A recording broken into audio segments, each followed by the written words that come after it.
بسم اللہ الرحمن الرحیم۔ اعوذ باللہ من الشیطان الرجیم، بسم اللہ الرحمن الرحیم، الحمد للہ رب العالمین، وصلی اللہ علی سیدنا محمد وآلہ الطاہرین وصحبہ المنتجبین، اللہم صلی علی محمد وآل محمد۔ معزز طلباء کرام، السلام علیکم۔ دروس فی علم الاصول کی تدریس کے سلسلے میں آج 9ویں سبق کے ساتھ آپ کی خدمت میں حاضر ہیں۔ مقدماتی مباحث میں ایک اہم بحث جو شہید صدر اپنی کتاب کے آغاز سے پہلے انجام دے رہے ہیں وہ یہ ہے کہ نصابی کتب میں تبدیلی کی ضرورت کیوں پیش آئی۔ تو اس حوالے سے شہید نے 2 وجوہات پہلے بیان کر دی ہیں۔ ایک وجہ یہ تھی کہ جو مباحث طول تاریخ میں ایسی آئیں کہ جن کو آخری 100 سال کے درمیان جدید مباحث کا وجود میں آنا اور ان مباحث کا نصابی کتب میں فاقد ہونا یا فقدان، یہ سبب بنا کہ نئی کتاب مرتب کی جائے۔ اور اس حوالے سے جو دوسری وجہ شہید نے بیان کی وہ یہ تھی کہ ان علماء نے زیادہ تر اپنی مباحث کو نصابیاتی خصوصیات سے الگ رکھا اور خیال نہیں رکھا کہ طلاب کو کس چیز کی ضرورت ہے اور طلاب کے لیے کون سی چیزیں ضروری نہیں ہیں۔ تو اس حوالے سے کل کی بحث میں ہم نے گزشتہ سبق میں ہم نے بیان کیا تھا کہ اس سے کیا مشکلات پیش آتی ہیں۔ تیسری وجہ میں بھی اسی اصول ہی کی بنیاد پہ شہید بحث کر رہے ہیں، چوتھی وجہ میں بھی، تاہم اس کا زاویہ نظر تھوڑا سا مختلف ہے۔ تو آئیے چلتے ہیں آج کی مباحث کی جانب۔ بنیادی مسئلہ جیسے میں نے عرض کیا کہ مخاطب ان کتابوں کا طلاب کرام نہیں ہیں بلکہ اپنے جیسے علماء ہیں۔ اس کی اپنے خصوصیات اور فوائد بھی ہیں۔ مثلا یہ ہے کہ طلاب کو ٹف ٹاسک ملتا ہے تو وہ محنت زیادہ کرتے ہیں، شروعات سے ادھر ادھر سے مباحث کا مطالعہ کرتے ہیں، لیکن بہرحال یہ بھی ہے کہ طلاب ممکن ہے سرافکندگی کا اظہار کریں یا پریشان ہو جائیں یا اس طرح کے مسائل بھی پیش آ سکتے ہیں۔ تو اس حوالے سے جو بنیادی مسئلہ ان کتابوں کا ہے وہ یہی ہے کہ اپنے جیسے علماء کو مد نظر قرار دیا گیا ہے۔ تو اس مشکل کی وجہ سے کئی ایک مشکلات پیش آتی ہیں۔ شہید جو ہے وہ اس جگہ پہ آ کے چند ایک مشکلات کا تذکرہ کرتے ہیں۔ ایک مشکل تو ہم نے پچھلے سبق میں بیان کر دیا تھا کہ بعض کڑیاں استدلال کی بیان ہوتی ہیں، بعض نہیں ہوتی ہیں، یا مثلا پیچیدگیوں کا تذکرہ ہوتا ہے اور بسیط چیزیں سے پیچیدگی کی طرف نہیں آتے۔ سب سے پہلے آپ کو سادہ انداز میں آنا چاہیے، پھر آپ کو پیچیدہ مباحث، تو وہ والا ترتیب اور مرحلہ واری کا بھی خیال نہیں رکھا جاتا۔ آج اس حوالے سے جو مشکل جس کا تذکرہ کر رہے ہیں وہ یہ ہے کہ حد سے زیادہ بعض مباحث شرح و بسط کا شکار ہیں اور غیر ضروری تفریعات اس میں بیان ہوتی ہیں۔ اس کی وضاحت میں شہید جو نقطہ بیان کرتے ہیں وہ یہ ہے کہ ہمیں دیکھنا یہ ہے کہ جو سطوح کا مرحلہ ہے، جس مرحلے میں طلاب سطح کے دروس پڑھ رہے ہیں، کیونکہ انہیں جانا ہے اگلے مرحلے کے لیے، تو اس کے اغراض و مقاصد کا تعین ہونا چاہیے کہ کون سے اغراض ہیں، کون سے مقاصد ہیں کہ جن کی وجہ سے سطوح کا مرحلہ ضروری ٹھہرا ہے یا اس کو وجود میں لایا گیا ہے، اس کا تحقق اور اس کا وجود کے مقاصد کیا ہیں، کیوں اس سطح پہ آ کے علم اصول کی جو کتابیں ہیں وہ پڑھائی جا رہی ہیں۔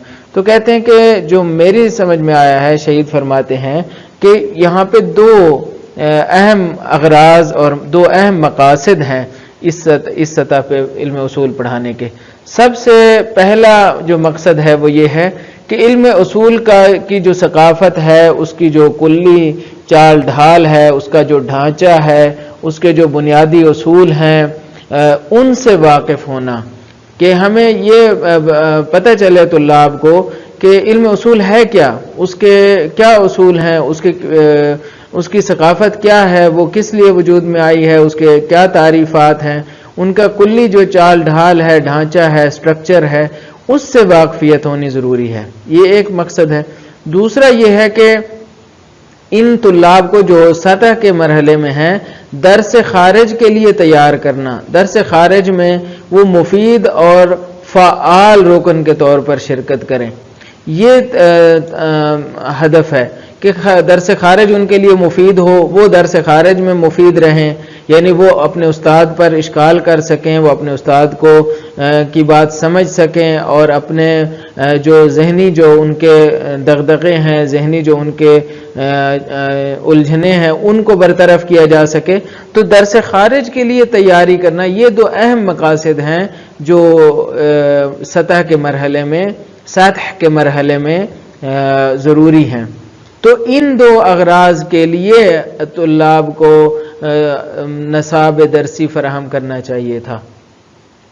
تو اب ان اغراض کے پیش نظر ہم آتے ہیں، اس مشکل کا جائزہ لیتے ہیں۔ شہید فرماتے ہیں کہ علم اصول کے جو ہیکل ہے اور جو عمومی ڈھانچہ ہے، اس کی واقفیت کے لیے کن چیزوں کی ضرورت ہے؟ تو شہید اس کے لیے چند ایک مثالیں دیتے ہیں۔ فرماتے ہیں کہ مثلا اس کے لیے یہ سمجھنا ضروری ہے کہ احکام ظاہری کیا ہوتے ہیں اور ان کا واقع کے ساتھ کیا تناسب ہے، کیسے ایک چیز جو ہے وہ حکم ظاہری کے طور پر اس کی جگہ نکلتی ہے جب واقع میں کچھ اور احکام ہیں۔ ممکن ہے واقع کے ساتھ ان کی مغایرت ہو، واقع کے ساتھ وہ تغایر رکھتے ہوں، اس کے باوجود وہ احکام ظاہری کے طور پر ہمارے لیے قابل عمل ہوں۔ تو یہ سمجھنا طلباء کا حق بھی ہے اور ضروری بھی ہے۔ اس طرح کی جو کلی مباحث ہیں، مثلا امارات اور اصول میں فرق کیا ہے، یہ سمجھنا بہت ضروری ہے۔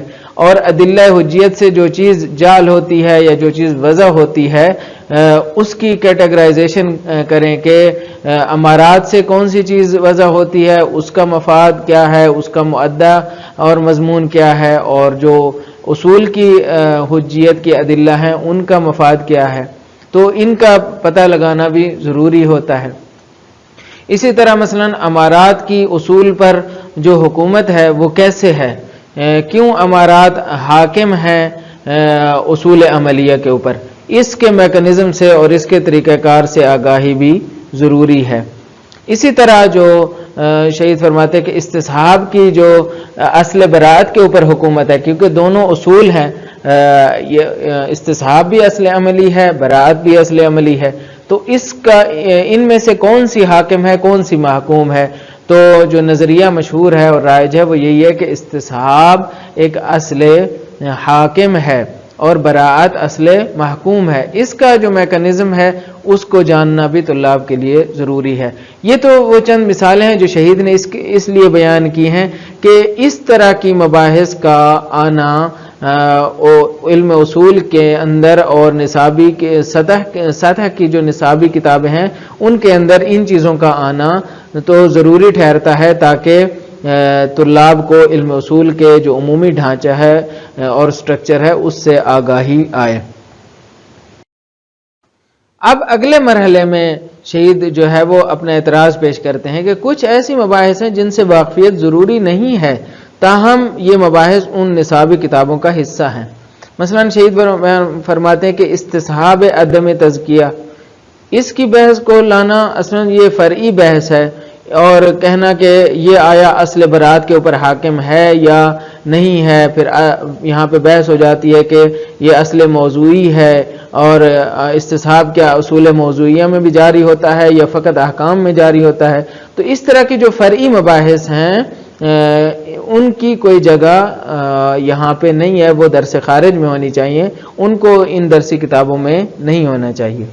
اسی طرح مثلا قاعدہ لا ضرر ولا ضرار کی بحث جو علماء اصول کرتے ہیں اصولی مباحث میں، جبکہ اس کی جگہ جو ہے وہ قواعد فقہیہ ہیں، اس کو اصول میں نہیں ہونا چاہیے، یہ تردن للباب ہیں، استطرادی ہیں، ان کو شامل نہیں ہونا چاہیے۔ یا مثلا مفصل اقوال کا ذکر کرنا بھی بعض اوقات ضروری نہیں ہوتا. شیخ انصاری نے مثلا استصحاب کے حوالے سے 14 اقوال پر بحث کی ہے. البتہ یہ شہید کی عبارت ہے. جہاں تک ناچیز کا علم ہے انہوں نے 11 اقوال گنوائے ہیں.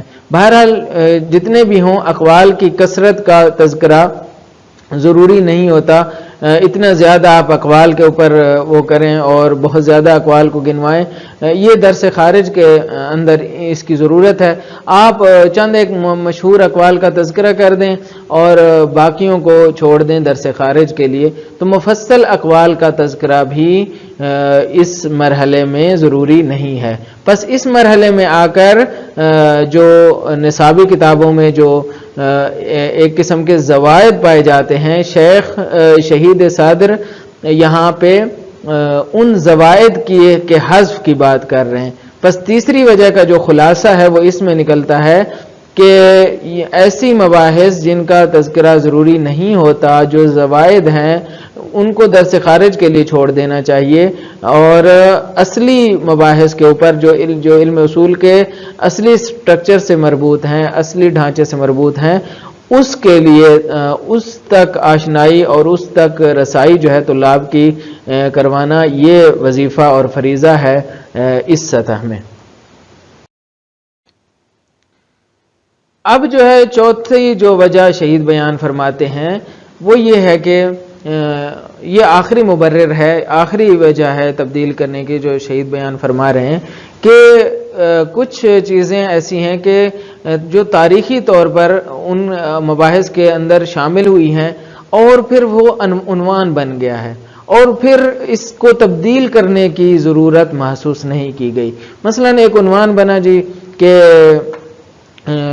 مقدمہ اور ذیل مقدمہ میں تلازم ہونا چاہیے، ملازمے کی بحث. مثلا مقدمہ میں اور ذیل مقدمہ کے اندر ملازمہ موجود ہے اور اس ملازمے کی بحث کو عنوان کا درجہ دے دیا گیا. مثلا مقدمہ کی بحث مقدمۃ الواجب یا اس طرح کا عنوان، یا امر بالشیء مقتضی نہی الضد ہے اور ان دونوں کے درمیان تلازم کی بحث کہ مثلا جس طرح کہ اگر آپ کو شریعت میں حکم ملا ہے کہ نماز پڑھو تو اس کے کچھ ازداد ہیں، کچھ ضد عام ہیں، کچھ ضد خاص ہیں. ضد عام مثلا ترک نماز ہے، اسی طرح ضد خاص مثلا کھانا پینا یا مثلا اچھلنا کودنا یا مثلا کرکٹ کھیلنا، جو بھی کھیل کود ہیں یا اس طرح کے جتنے بھی افعال ہیں جو نماز کے منافی ہیں، تو یہ کیا بنیں گے؟ ضد خاص بنیں گے کہ نماز کے وقت آپ یہ کام نہیں کر سکتے. تو یہ تلازم کی جو بحث ہے، اس طرح کی جو مباحث ہیں، یہ عنوان کا درجہ اختیار کر گئیں اور کچھ مباحث جو اہم تھیں ان کو جو ہے ان عناوین کے اندر حیثیت نہیں ملی، بلکہ وہ تردن للباب ہو گئیں یا تمہیدی ہو گئیں اور وہ استطرادی ہو گئیں، جبکہ ایک کلی عنوان دیا جا سکتا تھا عناوین کا، ایسا عنوان دیا جا سکتا تھا کہ جو تمام عناوین کے لیے عام ہو، لیکن تاریخی انحصار کی وجہ سے، تاریخی آپ کہہ لیں کہ ایک قسم کے جمود کی وجہ سے وہ عنوان ویسے کا ویسا رہ گیا اور اس کے اندر تبدیلی نہیں آئی. تو بس چوتھی وجہ کا جو خلاصہ ہے وہ یہ ہے کہ اس کے اندر تبدیلی لانی ہے عناوین کے اندر اور ان عناوین کو جدید کرنا ہے. اب شہید کو مثالیں دے رہے ہیں کہ جیسے شرط متأخر کی جو مثال ہے، بحث ہے امکان شرط متأخر کی یا محال ہونے کے حوالے سے، کیونکہ اشکال ہوا ہے، مرحوم نہاوندی نے اور باقیوں نے اشکال کیا کہ شرط متأخر کیا ممکن ہے یا نہیں ہے. وہ کہتے ہیں محال ہے، اس لیے کہ شرط جو ہے وہ مشروط سے پہلے ہوتی ہے، یا مثلا ذیل مقدمہ ذیل مقدمہ سے پہلے ہوتا ہے. یہ کیسے ہو گیا کہ مثلا آپ نے فرض کیا چھت پہ جانا ہے تو سیڑھی لگانی ہے، آپ چھت پہ بھی پہنچ گئے اور سیڑھی آپ کہہ رہے ہیں کہ بعد میں مثلا لگائیں. تو اس طرح کی جو چیزیں ہیں کہ شرط متأخر کے حوالے سے، مثلا اس کی ایک مثال جو معاملات میں شرط متأخر کی ہے، وہ یہی بیع جب ہو جاتی ہے، خرید و فروش ہو جاتی ہے اور اس کے بعد پھر جو صاحب مال ہے وہ وہاں پہ حاضر نہیں ہوتا تو ایک شخص اس کی طرف سے بیچ دیتا ہے، بعد میں آ کے وہ راضی ہو جاتا ہے، تو یہ معاملہ ٹھیک ہے یا نہیں ہے؟ تو پھر یہاں پہ بحث ہوتی ہے کہ یہ رضایت شرط متأخر ہے یا شرط متأخر نہیں ہے۔ اگر شرط متأخر ہے تو یہ کیسے ممکن ہو گیا؟ تو اس طرح کی بہت سی مثالیں ہیں جو فقہ میں موجود ہیں۔ اس طرح کی جو مباحث ہیں، یا واجب معلق کی جو بحث ہے کہ واجب معلق آیا ممکن ہے یا محال ہے، کیونکہ یہاں پہ وجوب تو آ گیا، واجب نہیں آیا، تو یہ کیسے ہو گیا کہ وجوب آ گیا اور انسان جو شارع ہے اس کا ارادہ اس سے تعلق پکڑ گیا لیکن ابھی تک واجب نہیں آیا۔ واجب معلق اور واجب مشروط یہ ایک دوسرے کے مقابل میں رکھے جاتے ہیں ان کو سمجھنے کے لیے۔ واجب معلق وہاں ہوتا ہے جہاں پہ فعل جو ہے وہ معلق ہو جائے، جبکہ واجب مشروط وہاں ہوتا ہے جہاں پہ اصل وجوب ایک قسم کا معلق ہو جاتا ہے۔ مثلا جو ہے وہ حج ہے تو وہاں وجوب معلق ہے اور مشروط ہے کہ جب تک استطاعت نہیں ہوگی وہاں پہ حج تب تک واجب ہی نہیں ہے۔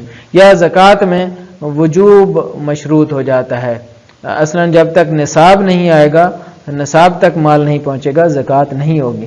لیکن واجب معلق میں کیا ہوتا ہے؟ فعل مشروط ہوتا ہے، وجوب ثابت ہوتا ہے۔ مثلا آپ کے اوپر نماز واجب ہے لیکن یہ معلق ہے کس کے اوپر؟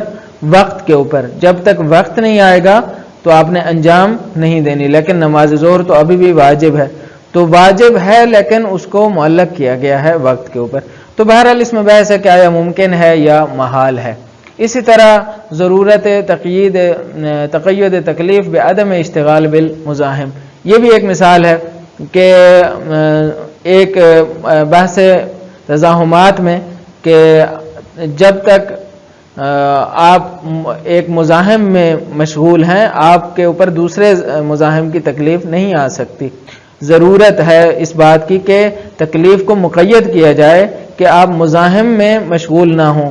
مثلا آپ کے اوپر نماز واجب ہے لیکن یہ تکلیف مقید ہے اس بات سے کہ آپ مسجد کو پاک نہ کر رہے ہوں۔ اگر آپ مسجد کو پاک کر رہے ہیں تو فعلاً آپ سے نماز کی تکلیف برطرف ہو جاتی ہے، آپ سے اٹھ جاتی ہے، تکلیف نہیں آتی آپ کے اوپر۔ اسی طرح مثلا ایک اور بحث ہے کہ عدم جواز تضییع المقدمات المفوتہ، کہ آپ کے لیے جائز نہیں ہے کہ ان مقدمات کو جو اصل واجب کے لیے کیا ہوں مفوت بنے، آپ ان کو انجام نہ دیں۔ مثلا آپ نے ایک روزہ رکھنا ہے تو روزے کے لیے غسل کرنا ہے، صبح کی نماز اگر مثلا رات کو احتلام ہو جاتا ہے تو صبح کی نماز کے لیے روزے کے لیے آپ نے قبل اذان جو ہے وہ غسل کرنا ہے، تو ان مقدمات کو جو مفوت باعث بنتے ہیں کہ روزہ آپ سے فوت ہو جائے، روزہ نہ رکھ پائیں، ان کو ضائع کرنا اور ان کو انجام نہ دینا یہ جائز نہیں ہے، آپ کے لیے واجب ہے کہ آپ غسل کریں۔ اس طرح کی جو مباحث ہیں یہ ساری کی ساری مباحث عقلیہ کے تحت آ سکتی ہیں، جبکہ ان کو استدراداً بیان کیا جاتا ہے۔ یہ بھی ایک نقص ہے کہ ہمیں عناوین میں منحصر نہیں رہنا چاہیے، تاریخی عناوین میں، بلکہ جدید عناوین کا انتخاب کرنا چاہیے۔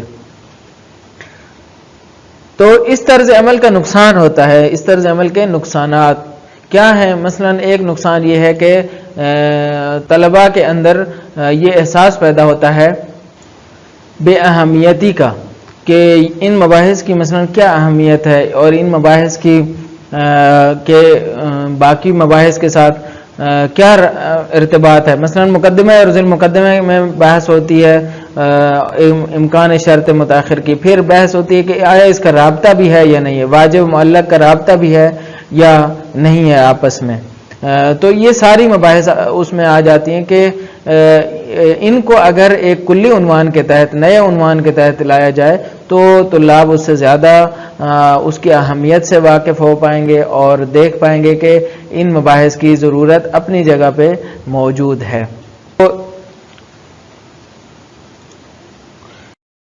یہ تو آج کا سبق تھا۔